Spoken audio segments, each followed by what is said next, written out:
He was a man entombed by silence, a rancher whose vast lands were a monument to a grief he could not speak. Elias Thorne was the master of 1,000,000 acres of dust and gold, but a king of nothing but sorrow. She was a woman haunted by a past that was not her own, a quiet maid named Clara May, seeking refuge in the one place she might remain invisible. But in the vast, lonely heart of the West, no secret can stay buried forever, especially a secret kept for the sake of forgotten children. What happens when a man who has lost everything discovers a woman who has nothing left to lose but her soul? Their story is a reminder that the deepest wounds can be healed by the most unexpected kindness, and that a home is not built with timber and nails, but with courage and love. Where in the world are you watching from today? Let us know in the comments below. And if you believe in the power of redemption and second chances, please subscribe to our channel for more stories that will touch your heart. We have another very special story waiting for you next week. The Thorne Ranch sprawled under the Montana sky like a sleeping giant, its heart the grand, empty house where Elias Thorne lived. He was a man carved from the same granite as the mountains that framed his property, broad-shouldered and quiet, his face a roadmap of hardships that had stolen the light from his eyes. Years ago, a fire had claimed more than his first, smaller home. It had devoured his wife, his son, and the man he used to be. Now, wealth was his only companion, a cold comfort that filled his barns with the finest cattle and his house with a silence as deep as a grave. Into this silence walked Clara May Thompson. She was hired as a maid, a woman so quiet she seemed to move through the cavernous rooms like a ghost, leaving behind only the scent of lemon oil and the gleam of polished wood. She had a fragility about her, a fineness to her features that seemed at odds with the drudgery of her work, yet her hands, though slender, were capable and tireless. Elias watched her from a distance, from the shadowed arch of his study doorway or the top of the grand staircase. He noted the careful way she handled the porcelain figurines of a shepherdess and her lamb, the last things his wife had touched. He saw the profound, bone-deep weariness that settled upon her the moment she thought no one was looking, a weariness that went far beyond physical labor. There was a story in the violet smudges beneath her eyes, a history in the way she flinched at a suddenly raised voice. She spoke little, her voice soft and even, asking for nothing, expecting even less. She was a puzzle, and Elias, a man who had long since lost interest in the world, found himself inexplicably drawn to solving it. Clara's days were a rhythm of chores, a litany of tasks that kept her hands busy and her mind from wandering down the dark corridors of memory. She scrubbed floors until the black and white tiles of the great hall reflected the chandeliers like a shattered sky. She dusted furniture that held the imprint of a family she would never know, her touch gentle on the arms of the chair where Elias's wife had likely Saturday. She felt his presence more than she saw him, a tall, brooding shadow in the periphery of her vision. His silence was a heavy blanket over the house, and at first, it frightened her. It felt like the prelude to a storm, the kind of quiet that had preceded the ruin of her own family. But as the weeks turned into a month, she began to understand that his silence was not born of anger, but of a pain so immense it had consumed all his words. She saw it when he stood by the window overlooking the charred patch of land where his old house had been, his powerful frame rigid with unshed grief. She felt it in the way he treated his animals, his large, calloused hands surprisingly gentle on the muzzle of an aging horse. One afternoon, while beating rugs outside, she saw him stop to watch a small, stray dog that had wandered onto the property. He did not shoo it away. He simply stood there, watching, his expression one of distant, profound loneliness. Later that day, she found a bowl of water and a plate of scraps near the barn, left by an unseen hand.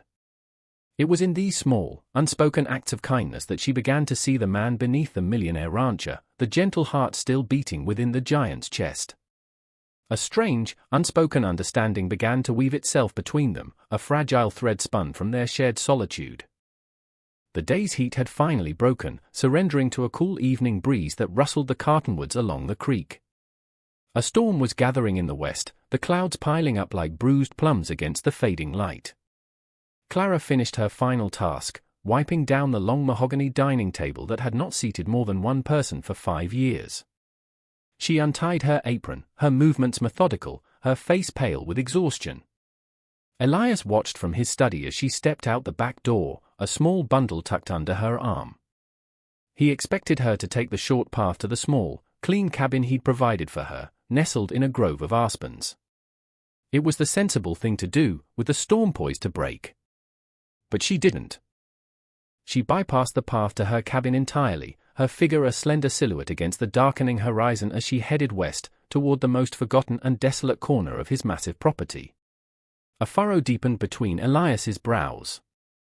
There was nothing out there but broken-down fences, sagebrush, and the skeletal remains of the old county orphanage, a place that had been abandoned for a decade, a ruin shunned by locals as a place of bad memories. Why would she go there? A disquieting instinct, sharp and unfamiliar, pricked at him. It was a feeling he hadn't experienced in years, concern. Pulling on his coat, he stepped out into the wind, the first fat drops of rain spotting the dust at his feet. He kept his distance, a tall shadow moving through the deeper shadows, following the lone figure of his maid as she walked steadily toward the ruins, as if pulled by an invisible string. The wind grew stronger, whipping her skirts around her ankles, but she never faltered, her purpose as unwavering as the coming storm. The old orphanage stood like a gaping wound on the landscape, its windows like vacant eyes, its porch sagging like a broken jaw. The wind moaned through the gaps in its weathered planks. Elias crept closer, his boots silent on the damp earth, the rain now falling in a steady, somber rhythm. He moved to the side of the building, to a grimy window where a faint, flickering light pulsed from within. Wiping away a layer of dirt with his sleeve, he peered inside. And what he saw struck the air from his lungs. The sight unraveled him, undoing years of carefully constructed apathy in a single, heart-stopping moment. There, in the center of the dilapidated main room, was Clara. She was not alone. Huddled around a small, sputtering fire were 6 children, their faces pale and thin, their clothes little more than clean rags. They ranged in age from a small girl of perhaps 5, clutching a headless doll, to a boy of about 12 who looked at Clara with an expression of fierce, desperate loyalty. Clara was on her knees, breaking a loaf of bread from his own pantry, into 7 equal pieces. She handed one to each child before taking the smallest piece for herself.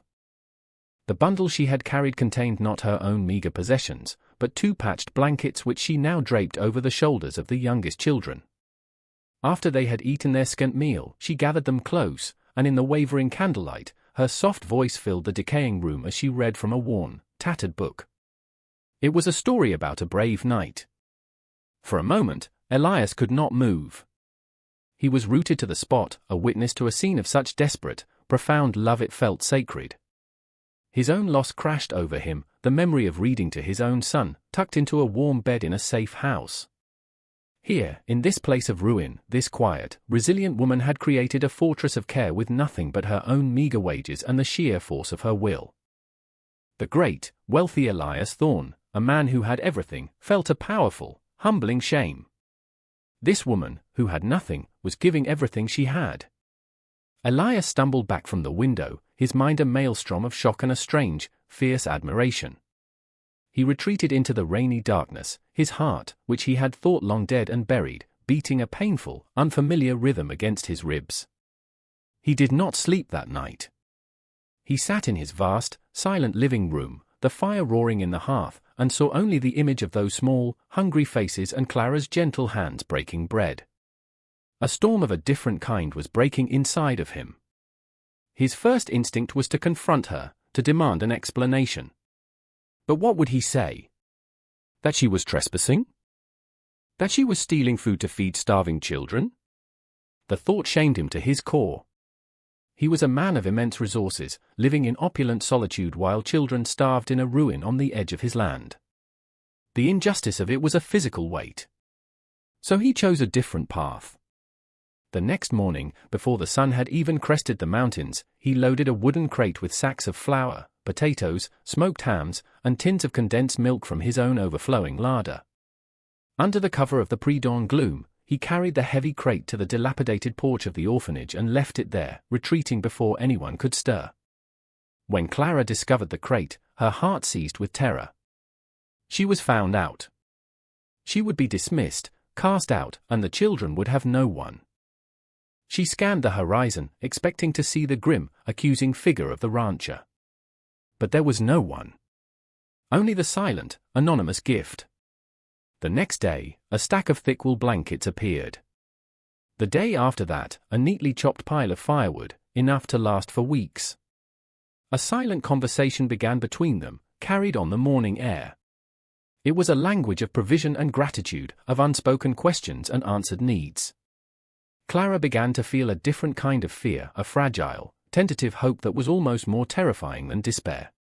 She did not know who her benefactor was, but she prayed for him every night, this faceless angel who had answered a prayer she had been too afraid to even whisper.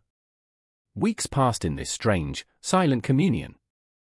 The children grew stronger, a touch of color returning to their cheeks. The haunted look in their eyes began to be replaced by a cautious spark of life.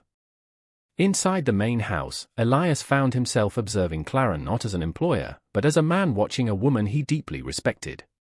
He saw the way the lines of exhaustion around her eyes had softened, ever so slightly. He began to orchestrate reasons to speak with her, his words still sparse but no longer empty.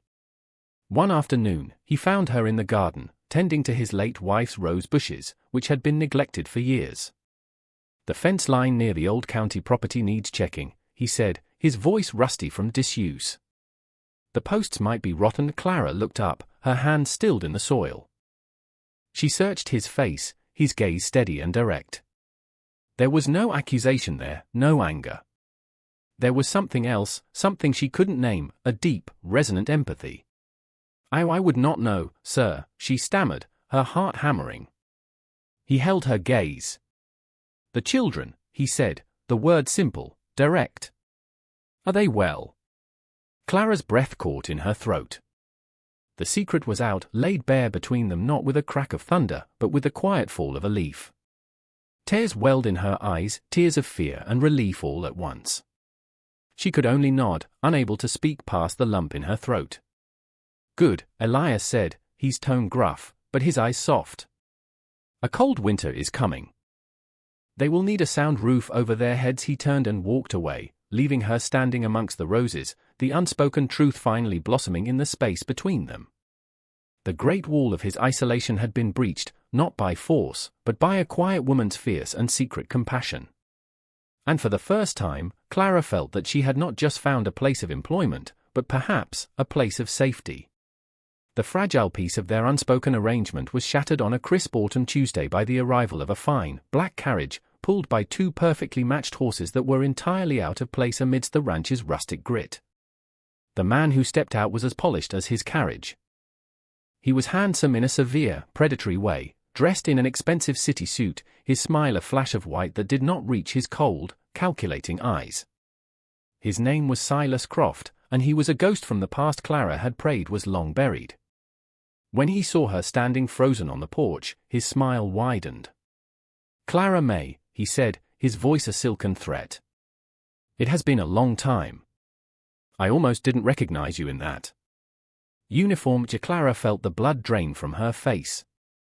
This was the man who had framed her father, the architect of her family's ruin, the reason she had fled her home with nothing but a shattered reputation. "What are you doing here, Silas?" she managed to say, her voice trembling but firm. "I'm here for what is mine," he replied, his eyes sweeping over her. "My father's ledger.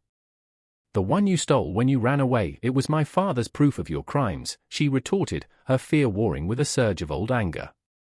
It proved his innocence just then. The front door of the ranch house opened, and Elias Thorne filled the frame. He was not dressed in a fine suit, but in his work clothes, his presence somehow more imposing and solid than the city man's. He looked from Croft's sneering face to Clara's terrified one, and his own expression hardened into granite.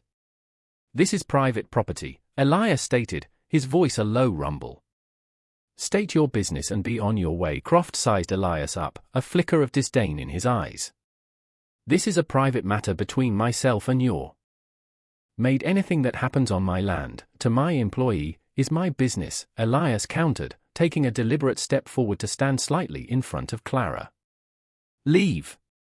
Now the two men stared at each other, a silent battle of wills waged on the porch.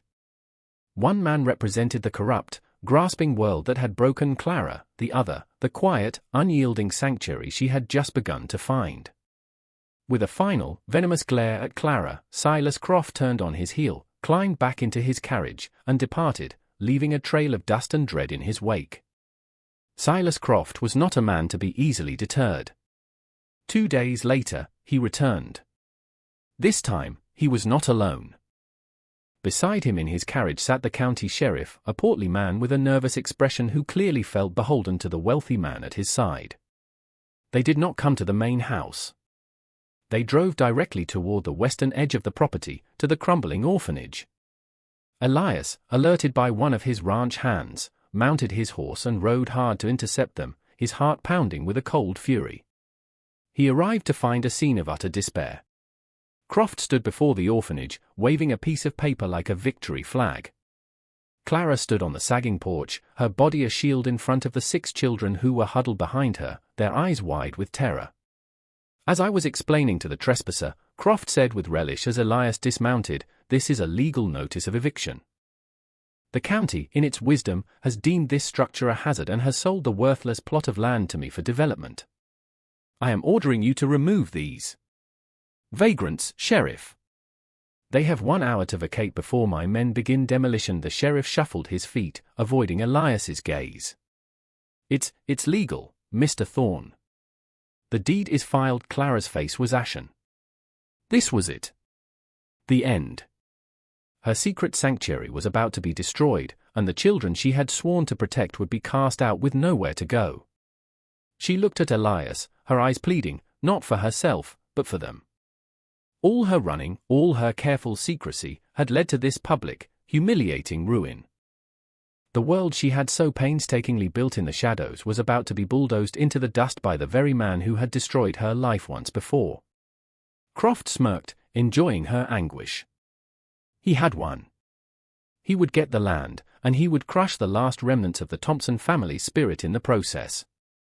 Elias walked forward, his stride slow and deliberate, his gaze fixed not on the sheriff, but on Silas Croft. The air crackled with tension. The wind picked up, carrying the scent of pine and distant rain. "This structure is a hazard," Elias said, his voice deceptively calm. "On that, we can agree." He stopped directly in front of Croft, his shadow falling over the smaller man. From inside his coat, he produced a sheaf of his own papers, tied with a lawyer's ribbon. "Which is why I had my attorneys file the necessary paperwork with the county 2 weeks ago to have this derelict property legally absorbed into the Thorne Ranch holdings. I bought it." For the purpose of reclamation, he unfurled the top document, revealing the fresh seal of the county clerk. "This land, this building, and everyone in it, are on my property. Under my protection." The sheriff's jaw dropped. Croft snatched the papers from Elias's hand, his eyes scanning them frantically. The date was clear. The signature was binding. A low, guttural sound of rage escaped his throat. "This is a trick," he hissed. "You can't do this." "I can," Elias said, his voice now ringing with an authority that had been silent for 5 long years. "And I have. Now, as for your business here, Mr. Croft. It seems to me a man who travels this far to harass a working woman and intimidate orphan children over a supposed stolen ledger might be a man with a great deal to hide. I wonder what the state attorney would think of that? Or the banking commission?" A flicker of pure panic crossed Croft's face. Elias had not just blocked his move, he had seen through him, to the rotten core of all his schemes. He had overplayed his hand, and now stood exposed on the land of a man far more powerful and far less corruptible than he had imagined. Defeated, humiliated, and utterly thwarted, Silas Croft threw the papers to the ground, spun around without another word, and stormed back to his carriage. The sheriff, looking immensely relieved, tipped his hat to Elias and scurried after him. Elias stood motionless until the carriage was a mere speck on the horizon. Then, he turned. He looked at Clara, standing on the porch, tears streaming down her face, tears of disbelief and overwhelming gratitude. He walked to the steps and looked up at her, his rugged face gentle. "You're safe now," he said, his voice soft. "All of you. You're home." 2 years passed. The seasons turned, blanketing the Thorne Ranch in snow and then waking it with the green blush of spring. The scar of the old orphanage was gone, healed over. In its place stood a fine, sturdy new building, crafted from local timber and stone, with large windows that let the sunlight pour in. Smoke curled cheerfully from its chimney. This was the Thorne School and Home, a place of warmth, learning, and laughter. The laughter of children, once a sound of ghosts for Elias, was now the lifeblood of the ranch. He had not just given them a roof, he had given them his name, legally adopting all 6 of them, becoming a father again in a way he never thought possible. His vast fortune, once a cold monument to loss, was now a tool for building a future. And at the heart of it all was Clara. She was no longer the silent maid, but Clara Thorne, his wife. The wedding had been a simple affair, witnessed by the children and the loyal ranch hands, held under the wide Montana sky. The deep sadness had finally lifted from her eyes, replaced by a radiant peace. She was the mistress of the ranch now, not by title, but by the love and grace she poured into every corner of it. She ran the school, nurtured the children, and had, with her quiet strength, taught Elias how to live again. They stood together on the porch of the main house, watching the sun dip behind the mountains, painting the clouds in hues of rose and gold. Down by the creek, the children were playing, their joyous shouts echoing in the clear evening air. Elias reached out and took her hand, his large, work-roughened palm enveloping hers.